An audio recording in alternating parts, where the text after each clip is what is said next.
Every year during Advent, we celebrate Mary's Immaculate Conception.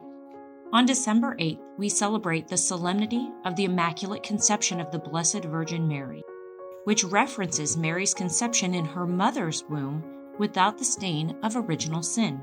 An essential part of God's plan for the mother of His Son was that she be conceived free from original sin. Through the centuries, the Church became ever more aware that Mary, full of grace, through God, was redeemed from the moment of her conception. Catechism of the Catholic Church, number 491. In anticipation that she was to bear the Son of God, Mary was preserved from the time of her conception from original sin. We call this the Immaculate Conception. No sin would touch her, so that she would be a fitting and worthy vessel of the Son of God. The Immaculate Conception does not refer to the virginal conception of the birth of Christ, but rather to Mary's being conceived without inheriting original sin. In the course of time, the doctrine of the Immaculate Conception became more precisely enunciated, as its truth, long supported by the universal popular devotion of the faithful, was better understood by deepening theological inquiry.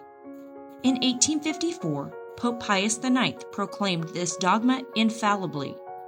That is, in his role as supreme teacher of the Church, he declared that this doctrine is divinely revealed and must be accepted with faith by the entire Church. That comes from the United States Catholic Catechism for Adults. Even before this tenet of the faith was formally declared, a long tradition of faith that held this belief that Mary was conceived without sin. This feast was celebrated in some monasteries before the beginning of the 8th century and became widespread in the 18th century. In the United States, celebration of this observance predates the Declaration of Independence. The bishops commended the nation to the patronage of Mary under the title of the Immaculate Conception in 1846. It became a nationwide holy day in 1885. Essential Guide to Seasons and Saints 120.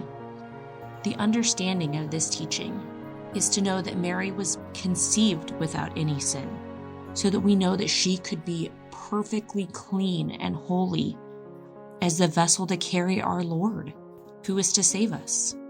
This is about Mary being conceived in her mother, Saint Anne, with no original sin.